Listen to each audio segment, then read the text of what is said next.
ಪ್ರಿಯ ವೀಕ್ಷಕರೇ, ಶಿವಮೊಗ್ಗ ನಗರದ ನೋಟವನ್ನ ಇನ್ನಷ್ಟು ಚಂದಗೊಳಿಸಿದ್ದು ಈ ತುಂಗಾ ಸೇತುವೆ. ಬರೋಬ್ಬರಿ 155 ವರ್ಷಗಳ ಇತಿಹಾಸ ಹೊಂದಿರುವ ಈ ಸೇತುವೆ ಜಾಗದಲ್ಲಿ ಈಗ ಹೊಸ ತಲೆಮಾರಿನ ಸೇತುವೆ ನಿರ್ಮಾಣ ಮಾಡಲು ಸರ್ಕಾರಕ್ಕೆ ಪ್ರಸ್ತಾವನೆ ಸಲ್ಲಿಸಲಾಗಿದೆ. ವಯಸ್ಸಾಗಿದೆ ಎಂಬ ಕಾರಣಕ್ಕೆ ಅಲ್ಲಿನ ಸ್ಥಳೀಯ ಶಾಸಕ ಎಸ್.ಎನ್. ಚನ್ನಬಸಪ್ಪ ಹೊಸ ಸೇತುವೆ ಬೇಕೇ ಬೇಕು ಎಂದು ಪಟ್ಟು ಹಿಡಿದು ಕೂತಿದ್ದಾರೆ. ಸಿಹಿಮೊಗ್ಗೆಯ ಜನರ ಮನಸ್ಸಲ್ಲಿ, ಭಾವನೆಯಲ್ಲಿ ಈ ಸೇತುವೆ ಅಚ್ಚಳಿಯಾಗಿ ಉಳಿದಿದೆ. ಮಳೆಗಾಲದಲ್ಲಿ ಅದರಲ್ಲೂ ಈ ಸೇತುವೆ ಮೇಲೆ ನಿಂತು ಮೈದುಂಬಿ ಹರಿಯುವ ತುಂಗೆಯನ್ನ ನೋಡೋದಿದೆಯಲ್ಲ, ಎಂಥವರನ್ನು ನಿಬ್ಬೆರಗಾಗಿಸುತ್ತೆ. ಇನ್ನೂ 50 ವರ್ಷಗಳು ಕಳೆದರೂ ಈ ಸೇತುವೆಗೆ ಏನೂ ಹಾನಿಯಾಗೋದಿಲ್ಲ, ಸುಭದ್ರವಾಗಿ ವರ್ಷಗಳನ್ನು ಸಾಗಿಸುತ್ತೆ ಎಂದು ಕೆಲ ಸ್ಥಳೀಯರು ಹಾಗೂ ಕೆಲ ಇಂಜಿನಿಯರ್ಗಳು ಅಭಿಪ್ರಾಯಪಟ್ಟಿದ್ದಾರೆ. ಹಾಗಿದ್ರೆ ಯಾಕೆ ಈ ಸೇತುವೆ ಜಾಗದಲ್ಲಿ ಹೊಸ ಸೇತುವೆ ನಿರ್ಮಾಣ ಮಾಡಲು ಹೊರಟಿದ್ದಾರೆ? ಶಾಸಕ ಎಸ್.ಎನ್. ಚನ್ನಬಸಪ್ಪ ಹಾಗೂ ಲೋಕೋಪಯೋಗಿ ಸಚಿವ ಜಾರಕಿಹೊಳಿ ನಡುವೆ ನಡೆದ ಆ ಮಾತುಕತೆ ಏನು? ಕೇವಲ ಸಂಚಾರಕ್ಕಾಗಿಯೇ ಈ ತುಂಗಾ ಸೇತುವೆ ನಿರ್ಮಿಸಿದ್ರಾ?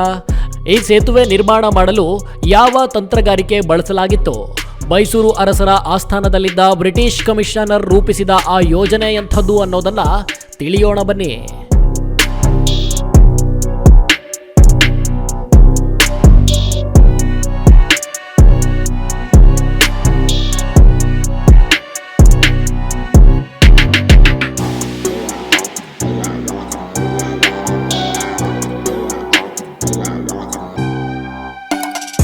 ಪ್ರಿಯ ವೀಕ್ಷಕರೇ, ಸಿಹಿಮೊಗ್ಗೆ ಬಹಳ ಹಿಂದಿನಿಂದಲೂ ಅರಣ್ಯ, ಕೃಷಿ, ತೋಟಗಾರಿಕಾ ಉತ್ಪನ್ನ, ಸಾಂಬಾರು ಪದಾರ್ಥಗಳನ್ನು ಸಮೃದ್ಧವಾಗಿ ಹೊಂದುವುದರ ಜೊತೆಗೆ ಬ್ರಿಟಿಷರ ಕಾಲದಲ್ಲೇ ಒಂದು ಪ್ರಮುಖ ವ್ಯಾಪಾರ ಕೇಂದ್ರವಾಗಿ ಹೊರಹೊಮ್ಮಿತ್ತು. ಆದರೆ ಮಳೆಗಾಲದಲ್ಲಿ ಮೈದುಂಬಿ ಉಕ್ಕಿ ಹರಿಯುತ್ತಿದ್ದ ತುಂಗೆಯ ಆರ್ಭಟವನ್ನು ದಾಟುವಷ್ಟು ಸಾಹಸಕ್ಕೆ ಯಾರೂ ಕೈ ಹಾಕ್ತಿರ್ಲಿಲ್ಲ. ಇದೇ ಕಾರಣಕ್ಕೆ ಮಳೆಗಾಲದಲ್ಲಿ 4-5 ತಿಂಗಳುಗಳ ಕಾಲ ದಕ್ಷಿಣದೊಂದಿಗೆ ಶಿವಮೊಗ್ಗ ಸಂಪರ್ಕ ಕಳೆದುಕೊಳ್ತಾ ಇತ್ತು. ಇನ್ನು ವ್ಯಾಪಾರದ ಆಸೆಗೆ ಬಿದ್ದು ನದಿ ದಾಟಲು ಉಕ್ಕಡಗಳನ್ನು ಬಳಸಿ ಪ್ರಾಣ ಕಳೆದುಕೊಂಡ ಅದೆಷ್ಟೋ ಉದಾಹರಣೆಗಳು ಇದೆ.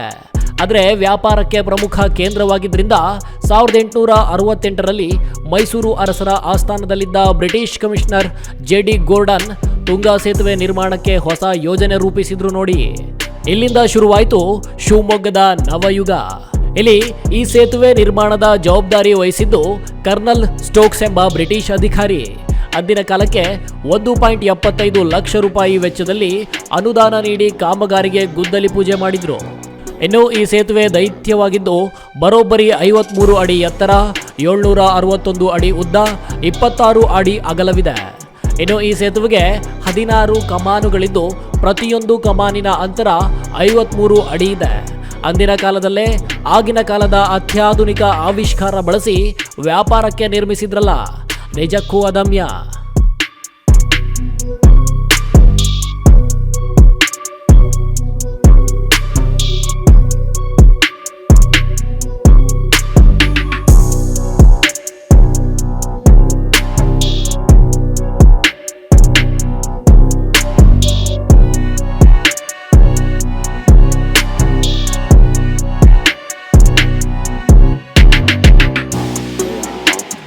ವೀಕ್ಷಕರೇ, ಇದೆಲ್ಲ ಮುಗಿದು ಎಲ್ಲ ಸರಿಯಾಗಿದೆ ಅನ್ನುವಷ್ಟರಲ್ಲಿ 2019ರಲ್ಲಿ ಸುರಿದ ರಣಭೀಕರ ಮಳೆಗೆ ತುಂಗೆಯ ರೌದ್ರ ನರ್ತನ ಹೆಚ್ಚಾಗಿತ್ತು. ಅಂದು ಅಪಾಯದ ಮಟ್ಟ ಮೀರಿ ಹರಿದಿದ್ದ ತುಂಗೆ ಸೇತುವೆಯ 2 ಬದಿಯ ದಡಗಳನ್ನು ಅಲುಗಾಡಿಸಿದ್ಲು. ತಕ್ಷಣ ಎಚ್ಚೆತ್ತಿದ್ದ ಕರ್ನಾಟಕ ಲೋಕೋಪಯೋಗಿ ಇಲಾಖೆ ಈ ಸೇತುವೆಯ ಮೇಲೆ ವಾಹನಗಳ ಸಂಚಾರಕ್ಕೆ ದಿಢೀರ್ ನಿರ್ಬಂಧ ಹೇರಿತ್ತು. ಸುಮಾರು 146 ವರ್ಷಗಳ ಸುದೀರ್ಘ ಸೇವೆ ಸಲ್ಲಿಸಿದ್ದ ತುಂಗಾ ಸೇತುವೆ ಅವತ್ತು ಮಂಕಾಗಿ ನಿಂತಿತ್ತು. ಇನ್ನು ಮಳೆಗಾಲ ಕಡಿಮೆಯಾಗ್ತಿದ್ದಂತೆ ಸೇತುವೆ ಮೇಲೆ ಭಾರೀ ವಾಹನಗಳ ಸಂಚಾರಕ್ಕೆ ಕಡಿವಾಣ ಹಾಕಿದ್ರು. ಸದ್ಯ 155 ವರ್ಷಗಳ ಕಾಲ ಸೇವೆ ಒದಗಿಸಿದ್ದ ಸೇತುವೆಯನ್ನ ಪಾರಂಪರಿಕ ಕಟ್ಟಡವಾಗಿ ಉಳಿಸಿಕೊಳ್ಳಬಹುದಾದ ಅತ್ಯುತ್ತಮ ಅವಕಾಶವಿದ್ರೂ ಕೆಡವಿ ಇತಿಹಾಸ ಪುಟ ಸೇರಿಸುವ ಪ್ರಯತ್ನಗಳು ನಡೀತಾ ಇದೆ. ಇಲ್ಲಿ ಅಭಿವೃದ್ಧಿ ಬೇಕು, ಜನರ ಕ್ಷೇಮಾಭಿವೃದ್ಧಿ ಬಹುಮುಖ್ಯ.